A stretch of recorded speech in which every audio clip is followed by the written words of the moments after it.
Olá!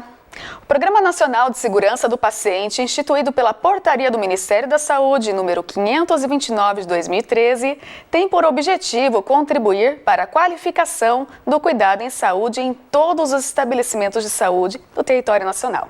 No Programa Saúde e Consciência dessa semana, vamos receber a professora Marina Gimenez para entender como funciona na prática a aplicação do Programa Nacional de Segurança do Paciente. É daqui a pouco, não saia daí!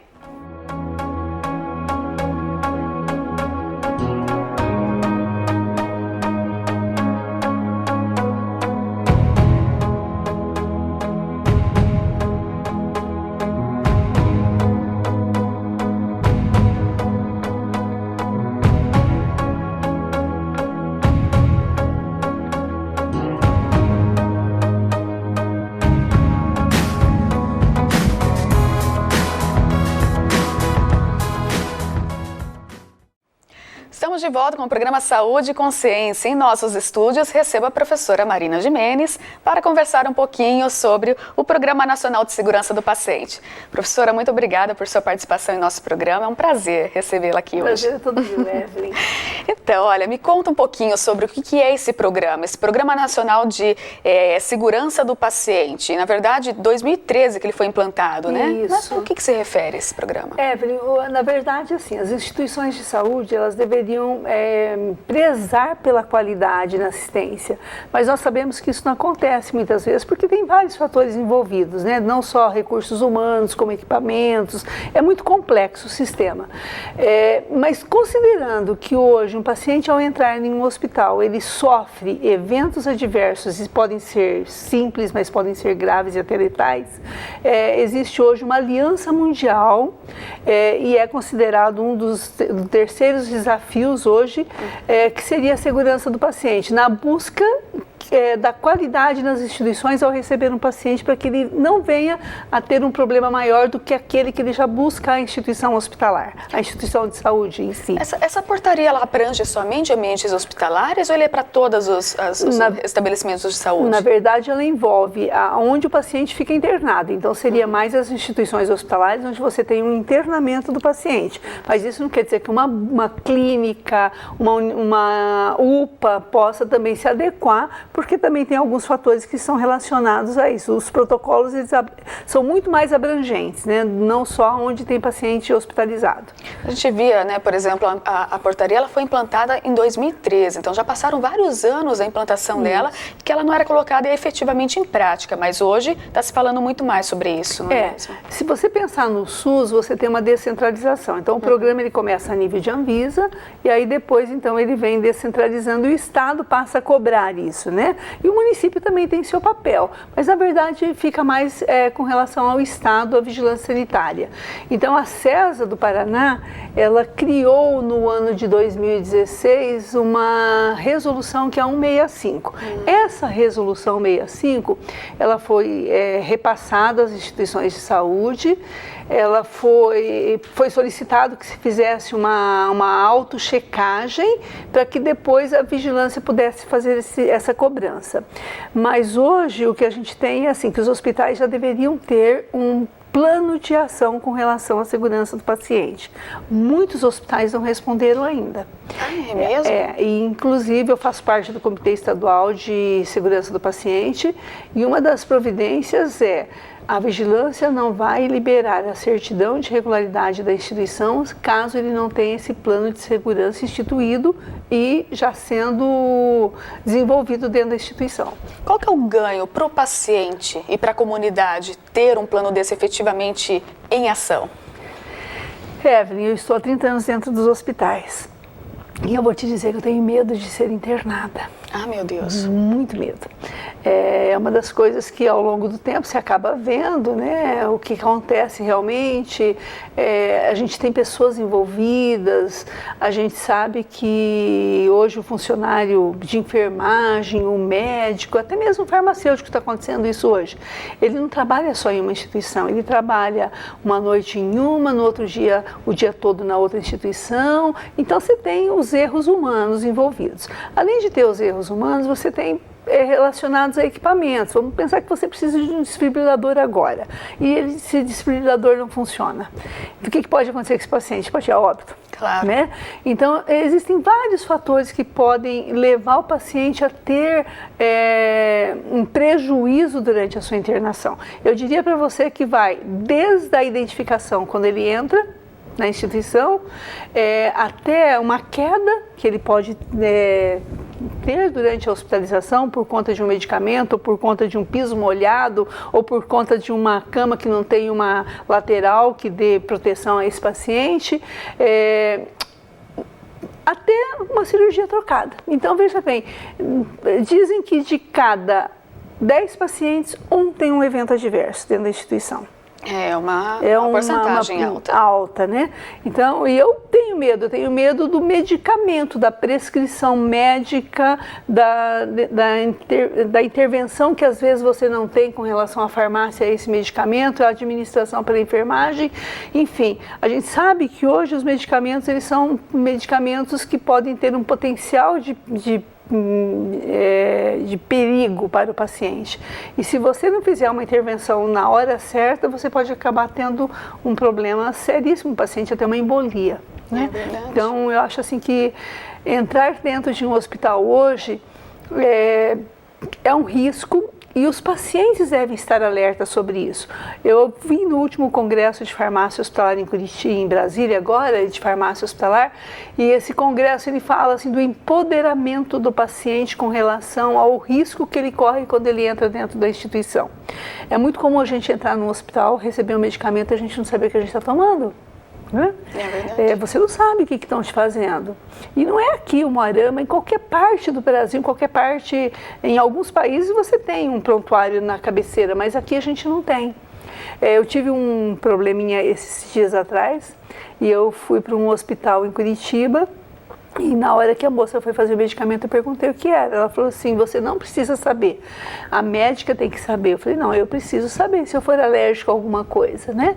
Então a gente tem que tomar cuidado, eu acho que a gente tem que ficar assim, de olho no que acontece, o que fazem com a gente durante uma internação. Então, para quem está em casa, que é um paciente, que vai fazer algum procedimento hospitalar, fique de olho nos medicamentos que toma, pergunte se é para mim mesmo, né? Porque existem trocas de pacientes dentro da instituição e é comum isso. Então, assim, esse Programa Nacional de Segurança do Paciente, ele tem como proposta fazer com que os hospitais façam o seu plano de atendimento, e desenvolvam os protocolos. Buscando qualidade, desenvolvam os protocolos. Como que são esses protocolos? Como que eles são feitos? Os protocolos, eles envolvem, são 6 protocolos hoje, né? Eles envolvem desde a identificação do paciente, o paciente usando uma pulseira. Então, hoje vocês vão perceber, quando vocês entrarem no hospital, que vai ter uma identificação com o seu nome numa pulseira, e isso é para que a gente saiba que paciente é esse, se vai para uma cirurgia, confirme se é esse paciente, busque se identificar na hora de um medicamento, olha, eu sou a Maria, né? Esse medicamento é para mim mesmo, né? Então, a identificação do paciente é um ponto importante. O segundo ponto importante seria a comunicação entre os profissionais. Hoje a gente sabe que existem sistemas complexos, por exemplo, a prescrição de medicamento, a administração de medicamento, que começa desde a prescrição do médico, a dispensação pela farmácia, a administração pela enfermagem, mas também tem um outro fator, o paciente. Às vezes ele já usa um medicamento em casa e às vezes ele não fala, ou às vezes ele não leva esse medicamento para o hospital, né? Então tem que fazer um pouco essa conciliação aí do medicamento em uso do paciente com o medicamento do hospital. Então, nesse sistema complexo que é o uso do medicamento, se você não tem uma comunicação, olha, não pode fazer desse jeito, né? Vamos tentar fazer assim, que é melhor para o paciente, você pode ter o paciente aí tendo um evento adverso. Então, você tem a comunicação, a identificação do paciente, quedas dentro do hospital é muito comum hoje, a parte de úlceras de decúbito, pacientes que não fazem muito movimento, né, dentro da instituição, o uso, a segurança na prescrição, no uso e na administração do medicamento é outro fator, a cirurgia segura, e um dos mais importantes aí que eu diria para você, que já vem se falando desde 1985, que é a lavagem de mãos. né? Muitas vezes não se lava a mão para atender um paciente e acaba tendo uma infecção, que é um outro assunto, mas que envolve também a segurança do paciente. E um procedimento super simples, né? Que ele é ensinado e repassado diversas vezes, e se o profissional realmente não tem essa prática diária, a cada troca de paciente fazer essa higienização e a passagem do álcool também, né? Esterilização das mãos, acaba dando esses probleminhas a mais. Com certeza, e aí o paciente sofre por isso, né? E assim, olha, depois que é desenvolvido esses protocolos, a proposta do Programa Nacional de Segurança é prestar treinamento entre a equipe hospitalar com os diversos membros para poder colocar isso de fato para funcionar? Porque não é muito fácil, né? Não. Uma equipe vai lá, descreve todos os procedimentos e colocar de fato aquilo no dia a dia é um pouco mais complicado. Na verdade, eu acho assim que cabe a cada um dos setores envolvidos, né, desenvolver assim protocolos de treinamentos, né, para todos os funcionários. Eu diria assim que o treinamento é para todo mundo, até para o paciente, né? Você realmente treinar a enfermagem, vamos pegar a farmácia, né? Vamos pegar a administração de medicamentos, em especial medicamentos injetáveis. O médico prescreve um medicamento, vamos dizer lá, vancomicina EV. Como você faria a enfermagem? Você prepararia o medicamento e administraria endovenoso na veia do paciente 5 minutos. Sim. Só que está completamente errado. É um medicamento que deve ser reconstituído, é um medicamento que deve ser diluído, o tempo de infusão desse medicamento tem que ser maior que 60 minutos, e senão o paciente pode ter uma síndrome, por exemplo, do homem vermelho, né, nesse caso, né? Então veja que existe esse envolvimento, não só num treinamento multifocal voltado a um período de tempo, mas todo o tempo você tem que fazer um treinamento, você tem que dar uma orientação. Eu acho que, na verdade, é uma mudança de atuação dos profissionais, né? Se tiver esse probleminha aqui, não deixa para depois, é agora, é aquele paciente que vai tomar esse medicamento, você tem que intervir, né? Você pode fazer uma intervenção por telefone com o médico, olha, posso trocar, mudar essa prescrição, colocar ela por um EV, mas intermitente por 60 minutos, né? Posso trocar essa solução fisiológica por glicosada? Isso você pode falar com o médico, mas eu acho que você tem que ir lá na ponta verificar realmente se isso está sendo feito.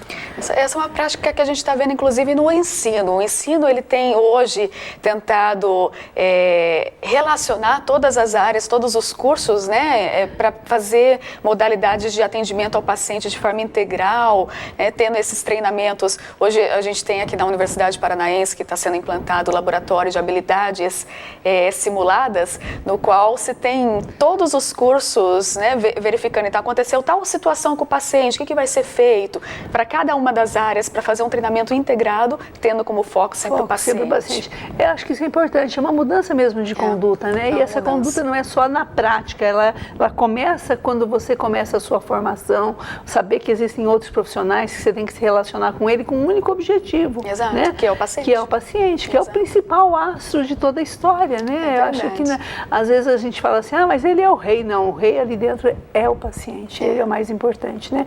Às vezes a gente não se coloca no lugar do paciente, mas pode ser seu filho, pode ser sua mãe, pode ser seu pai, né? Então você não gostaria que acontecesse nada de errado com esse paciente durante sua internação. Você foi escolhida como membro através do Conselho Regional de Farmácia. Isso, deram uma vaga para os conselhos e, na época, como eu já trabalhava com essa parte de segurança do paciente, eu fui indicada pelo conselho.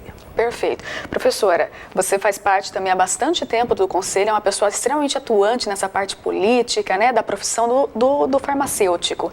Eu queria que você comentasse um pouquinho qual o papel do farmacêutico dentro desse Programa Nacional de Segurança do Paciente. Bom, se você pegar os protocolos, você vai perceber que tem um deles específico para segurança na prescrição, a administração e uso do medicamento. Quem é o profissional do medicamento? Nada mais que o farmacêutico, né?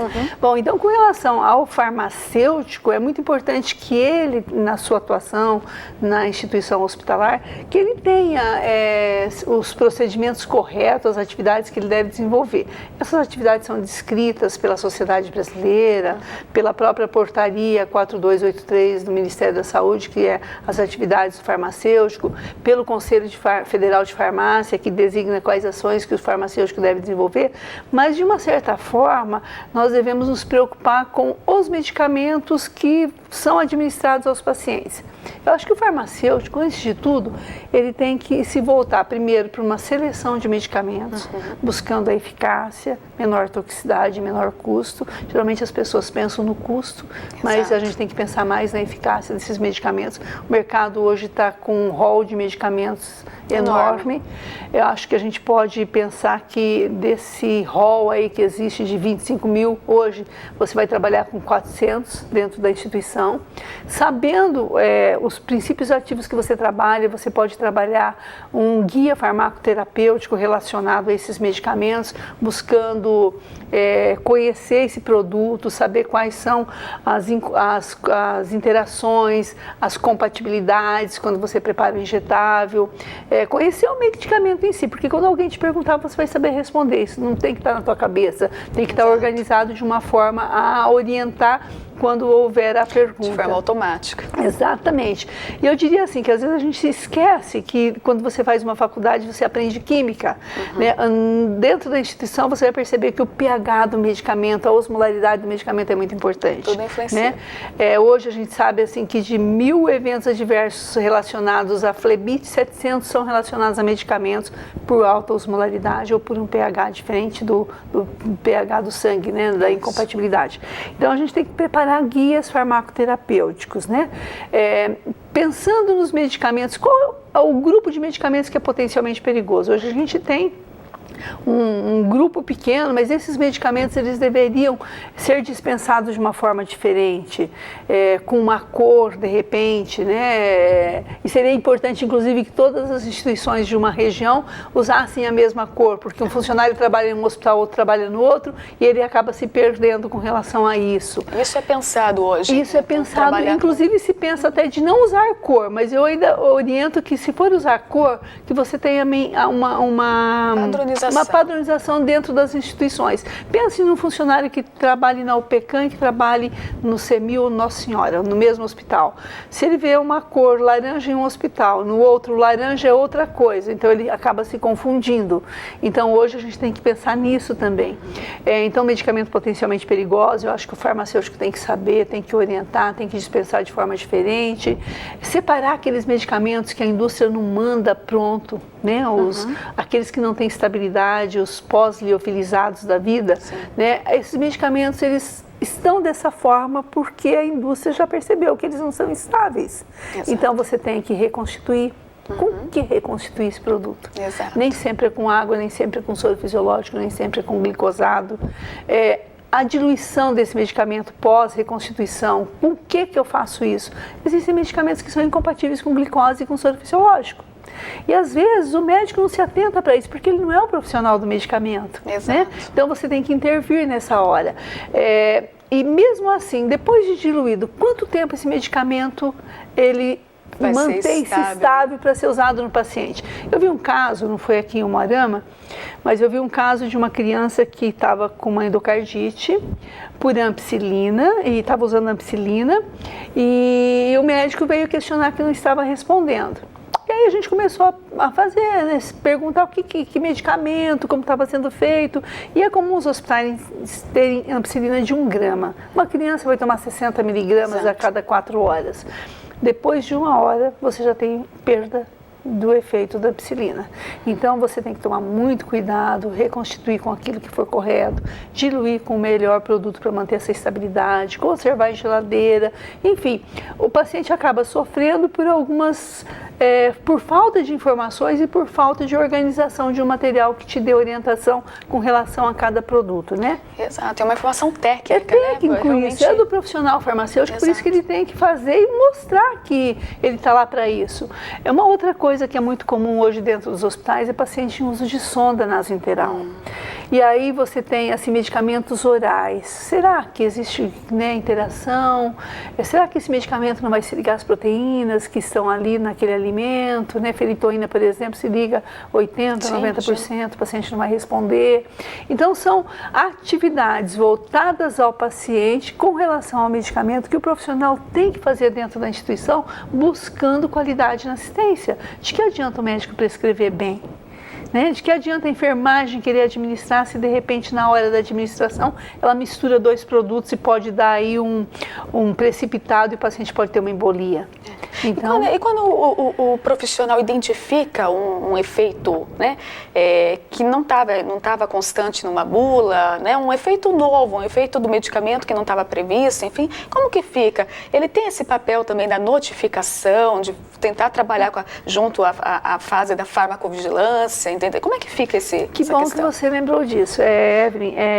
Nós temos hoje a Notivisa, que é um site da Anvisa, que todo profissional, não só o profissional, o próprio usuário do medicamento, a população pode estar inscrita e deve, né, é uma obrigação nossa fazer esse registro de qualquer problema que você tenha encontrado. Não só aqueles que são diferentes, eu acho que até quando é comum você pode também fazer a notificação. Por quê? Porque quando você perceber que existe um produto que está tendo taxas além do que deveria, você pode ter esse produto com uma restrição no mercado. Então hoje todos os profissionais deverão fazer parte da Notivisa. Para o paciente que está em casa também pode. Hoje, para o público também, para a população também existe um espaço dentro da própria Notivisa, que é para o cidadão, que ele pode se cadastrar, ele pode registrar um desvio de qualidade, ele comprou um produto que está esfarelando, ele pode falar, mudou de cor o medicamento dele, ele pode notificar, enfim, tudo isso você pode fazer. Mas o profissional farmacêutico, com a Lei 13.021 de 2014, é obrigatório a farmacovigilância. E a farmacovigilância, a tecnicovigilância, a hemovigilância não é só no hospital. Ela é na farmácia, ela é numa unidade básica de saúde, numa UPA, em qualquer lugar que o profissional esteja, que ele se deparar com um problema, ou desvio de qualidade, ou um evento adverso, quando você tem um paciente envolvido, você deve notificar para a Anvisa. É interessante porque nessa fase já foram identificados vários efeitos de substâncias que não eram propostas para aquilo inicialmente, né? Exatamente. E que hoje no mercado depois volta todas as fases de estudo para tentar entender por que está causando aquele tipo de efeito.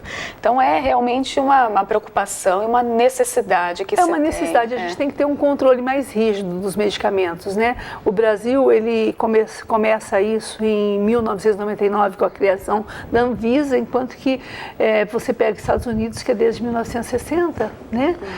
Então você vê que tem países aí que estão muito mais tempo nesse controle rígido do medicamento. Esse marco regulatório do medicamento, ele é importante para o país, né? Você não precisa ter tantos medicamentos. Eu me lembro que eu fiz um trabalho de conclusão de curso com um grupo de alunos que era comparando medicamentos 84 e 2004 no mercado através do DEF. E nós tínhamos em 84 antimicrobianos que a bula dizia amoxicilina, mais um anti não sei o que, mais um anti não sei o que, etc. Veja bem o que a gente tinha no mercado. E hoje a gente tem as únicas associações que a gente tem de antimicrobianos são aquelas que, por definição farmacológica, são importantes, né?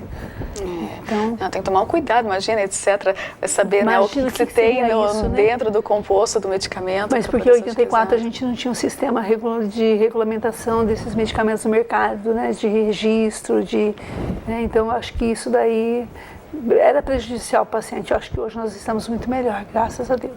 E assim, em termos de ensino, a gente sabe que você trabalha há anos já essa disciplina da parte da legislação, junto com os alunos, da farmácia hospitalar. Como que você trabalha toda essa questão desse planejamento da segurança do paciente com os alunos? Evelyn, eu parto do princípio que toda vez que você vai para estágio com um aluno, você tem uma dupla via. Você também tem que levar e também tem que trazer. Em 94, quando eu cheguei em Umuarama, os hospitais não tinham farmacêuticos. Nós chegamos para começar estágio. Né? Hoje nós temos todos os hospitais de Umuarama com no mínimo 4 farmacêuticos. Perfeito. Tá? Então funciona durante todo o tempo de assistência, você tem que ter o farmacêutico hoje, que é pela Lei 13.021 também, né? Que é a obrigatoriedade.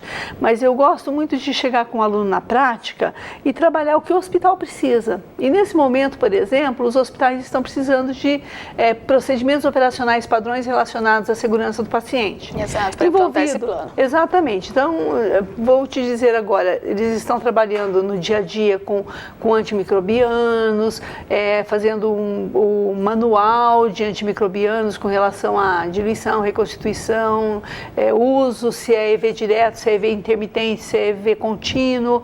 A gente está trabalhando com medicamentos potencialmente perigosos, nós estamos trabalhando com medicamentos e sondas. Então, no dia a dia, eu me integro muito bem com os profissionais que estão no mercado, porque também foram meus alunos, né? Exato. Então, quando eu chego, professora, a gente precisa de você para isso. Quem faz isso são os alunos. Então, uma mão dupla. Eu acho assim que eu digo para os meus alunos todo o tempo, por que vocês acham que tem farmacêutico no hospital hoje? Por que vocês acham que cada farmácia de hospital tem 10 funcionários além dos farmacêuticos? Foi por conta da universidade. A universidade levou isso até lá, né? Essa mudança de conduta, essa mudança, e com a chegada futuramente da medicina, eu acredito, essa mudança vai ser muito maior. Com certeza. É o papel social. É o papel social da instituição, né? Então eu boto a mão na massa mesmo quando eu vou para o hospital com os alunos, viu? Parabéns, faço parte do serviço. Excelente. Eles me perguntam se eu sou funcionária do hospital. Eu não tenho nada com o hospital, sou da universidade.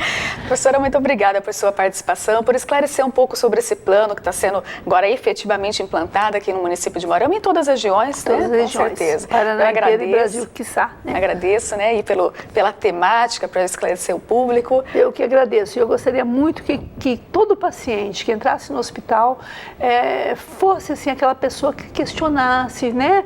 A enfermagem, o médico, o farmacêutico, olha, eu faço uso contínuo de medicamento, o que eu faço? Deixo de usar, continuo usando aqui dentro do hospital, né? Porque a gente tem muitos problemas relacionados a isso.